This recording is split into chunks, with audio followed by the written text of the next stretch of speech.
Good evening.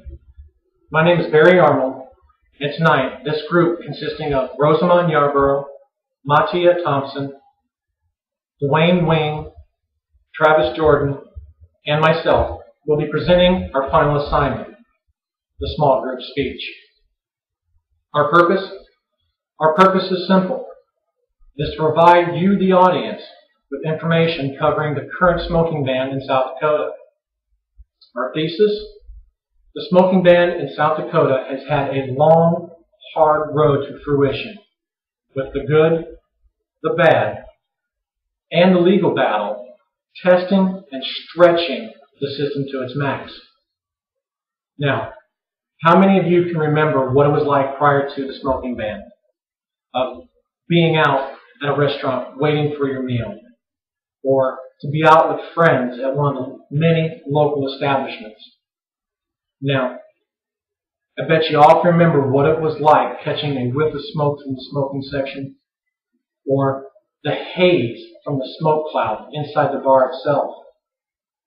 Tonight, this group will provide information covering the passage of the ban, as well as the pros and the cons surrounding the ban. To do this, we have separated information into three main points to be covered. To begin, we'll cover the historical relevance of the smoking ban. Then, we'll hit on the positive effects of the smoking ban in South Dakota. And finally, the negative effects of the smoking ban in South Dakota. Now, I know this is a lot of information to digest. So, to ease this digestion, let's begin by breaking down these main points. And to start, I'd like to introduce Rosamond Yarborough. She will dive into the historical relevance surrounding the passage of the smoke ban in South Dakota. Rosamond, the floor is yours. South Dakota has finally joined the 28 other states that are smoke-free, but getting there has been almost a 9-year process. According to KCFY News, the state smoking ban has been a hot-button issue for years. In 2002, a smoking ban was passed in South Dakota, which included many indoor businesses, but bars, casinos, and restaurants were exempt for that ban. Then, in 2009, South Dakota legislators passed a law to extend the smoking ban to the bars, restaurants, and casinos. But before the law could take effect, opponents filed a petition with thousands of signatures to keep the law from taking effect until the public could vote on it. Then the validity of the signatures was challenged, and it came down to Secretary of State Chris Nelson to decide if the petitioners did in fact have enough valid signatures. Going over each signature, Secretary Nelson proclaimed that indeed they did. His decision was taken to a judge who ultimately ruled the petitioners had over 2,000 more valid signatures than required to take the ban to a public vote. That vote happened on November 2nd, 2010, when voters passed the measure 64% to 36%. And these are just the facts, how the ban actually came to be law. There are positives and negatives to this ban, and Mattaya will now fill you in on the lighter side, the pros of this legislation. I'm Mattaya Thompson, and as Rosamond had mentioned, I'm going to be discussing the positive effects of the smoking ban in South Dakota. To begin with, I'm going to talk with the voting process and the results. The smoking ban is also called Referral Law 12, and Governor Mike Rounds had signed it into law, and many people were upset. They wanted it to be on a ballot, they wanted it to be voted on. So the opponents put out a petition, and they had to get 2,000 valid signatures in order for this to go on a ballot and for it to be voted on. So they got their 2,000 signatures, and on November 2nd, 2010, it went on a ballot for South Dakota people to vote on. And the results ended up being 64% voted yes, that they wanted there to be a ban in public places like restaurants and bars and casinos, and only 35% had voted no. With that 64% voted yes, you wonder why would they vote yes? And one of the huge reasons would be healthier environment. No one wants to go into a building and be surrounded by smoke and just cause harmful effects on your body, and that can be secondhand smoke.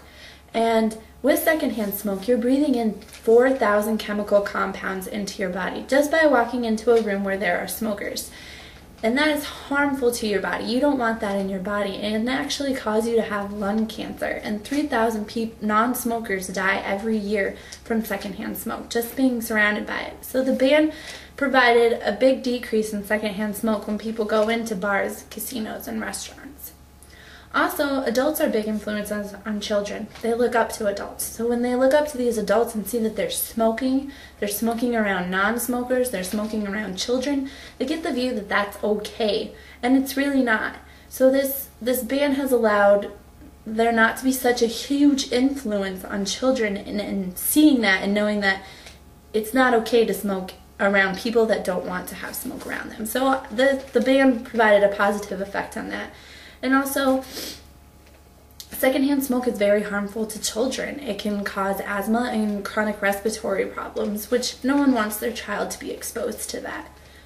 Also, it has provided many people to quit smoking. They find it difficult to find a place to smoke, so they just stop. And if you've been around South Dakota in the winters, it's miserable. It's freezing temperatures, there's snow, there's wind, and nobody wants to go outside in that. So many smokers choose not to smoke anymore because it's not worth going outside and freezing.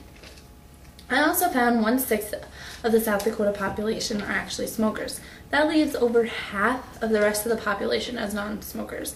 So there's no surprise that when this went on ballot, it won with a 64% of yes saying they wanted the smoking ban. Next up will be Duane talking about the negative effects of the smoking ban.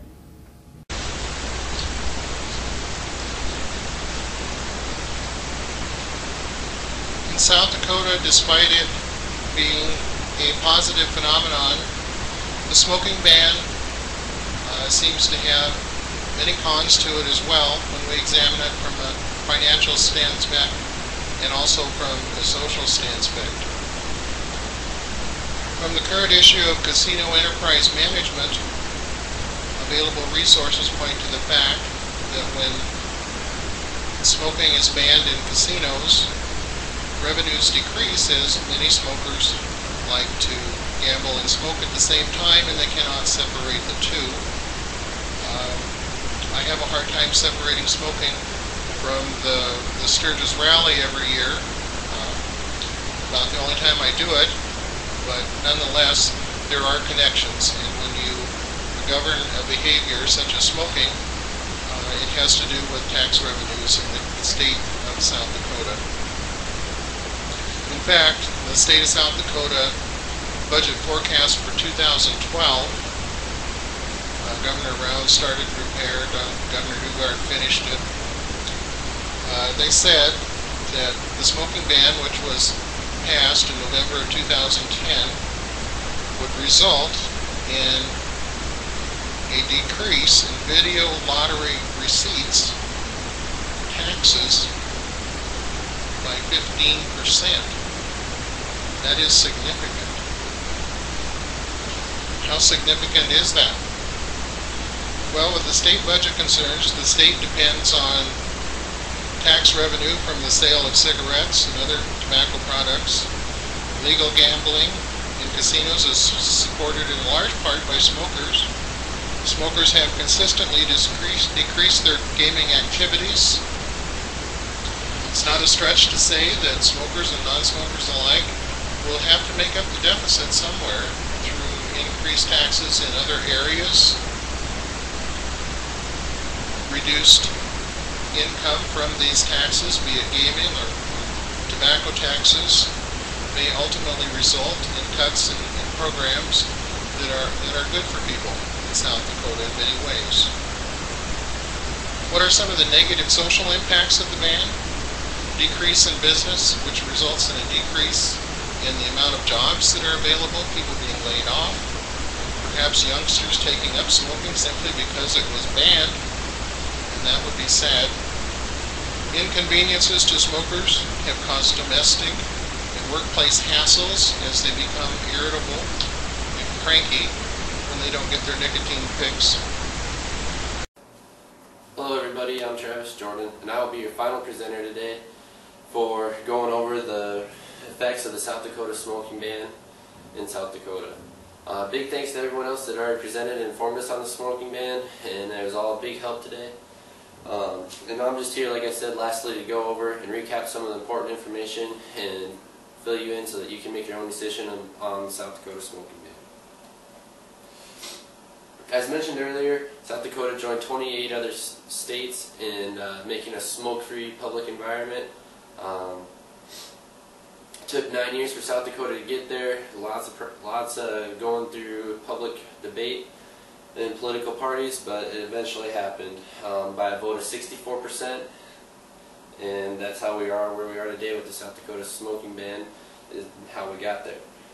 Positive effects about the South Dakota smoking ban, it is, as mentioned earlier, it provides a smoke-free environment for everybody. Restaurants, bars, casinos, they're all smoke-free now, so no one has to worry about inhaling secondhand smoke from anyone else, and it makes a much cleaner environment. Also, another positive effect for it too is it got the voters out and let them voice their opinion on whether they thought this was a good idea for South Dakota or not. Some of the negative effects about the smoking ban is it hurts local businesses. As mentioned earlier, also previously, it hurts South Dakota businesses such as casinos and bars because people aren't going out and spending the money. They're not gambling because they can't smoke while they're doing it. Also, it's hurting the state of South Dakota, and they're losing tax money because they're not gaining that revenue from the gambling and casinos like they normally would, because people can't smoke and gamble, and that's really bringing down the revenue. So that's the main points of the South Dakota smoking ban. I appreciate everyone for coming out tonight, and you all have a good day.